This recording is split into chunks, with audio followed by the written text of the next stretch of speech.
anything approaching normal. My question for both of you is, based on what you have said and done so far, and what you have said you would do starting in 2021, why should the American people trust you more than your opponent to deal with this public health crisis going forward? In this case, the question goes to you first, sir. 2 minutes uninterrupted. Good luck. 200,000 dead.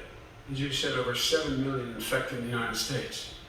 We, in fact, have 4% of the world's population, 20% of the deaths. 40,000 people a day are contracting COVID. In addition to that, about between 750 and 1,000 people a day are dying. When he was presented with that number, he said, it is what it is. Well, it is what it is because you are who you are. That's why it is. The president has no plan. He hasn't laid out anything. He knew all the way back in February how serious this crisis was. He knew it was a deadly disease. What did he do?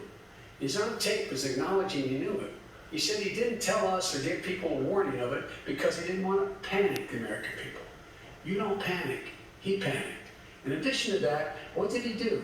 He went in and we were insisting that the Chinese, the people we had on the ground in China should be able to go to Wuhan and determine for themselves how dangerous this was. He did not even ask Xi to do that.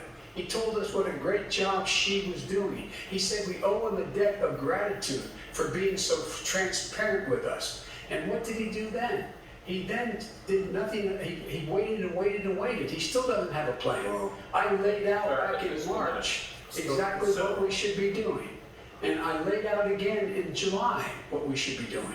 We should be providing all the protective gear possible. We should be providing the money the House has passed in order to be able to go out and get people the help they need to keep their businesses open schools that cost a lot of money.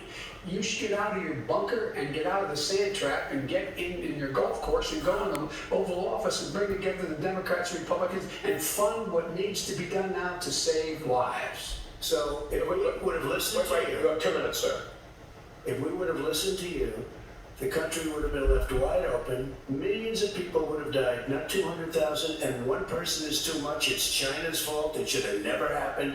They stopped it from going in, but it was China's fault. And by the way, when you talk about numbers, you don't know how many people died in China.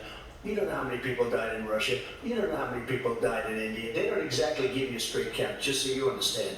But if you look at what we've done, I closed it, and you said he's xenophobic, he's a racist, and he's xenophobic, because you didn't think we should have closed our country. Wait a minute. Since 2 minutes. You didn't think we should have closed our country because you thought it was terrible. You wouldn't have closed it for another 2 months. By my doing it early, in fact, Dr. Fauci said, President Trump saved thousands of lives. Many of your Democrat governors said, President Trump did a phenomenal job. We worked with the governor. Oh, really? Go take a look.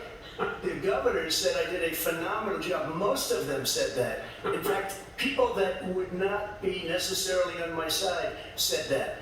President Trump did a phenomenal job. We did. We got the gowns, we got the masks, we made the ventilators. You wouldn't have made ventilators, and now we're weeks away from a vaccine. We're doing therapeutics already. Fewer people are dying when they get sick. Far fewer people are dying. We've done a great job. The only thing I haven't done a good job, and that's because of the fake news. No matter what you say to them, they give you bad press on it. It's just fake news. They give you good press, they give me bad press, because that's the way it is, unfortunately. But let me just tell you something. I don't care. I've gotten used to it. But I'll tell you, Joe, you could never have done the job that we did. You don't have it in your blood. You could have never done that job. I know how to do the job. I know how to get the job. Well, you didn't do very well in swine flu. H1N1, you were a disaster. Your own chief said you were a disaster. 14,000 people died, not 200,000. There was no economic recession. You made a point. Let him answer. And we didn't shut down the economy. This is his economy he shut down. The reason it's shut down is because, look, you folks at home, how many of you got up this morning and had an empty chair at the kitchen table because someone died of COVID? How many of you were in a situation where you lost your mom or dad and you couldn't even speak to them? You had a nurse holding the phone up so you could, in fact, say goodbye. You would have lost far more people.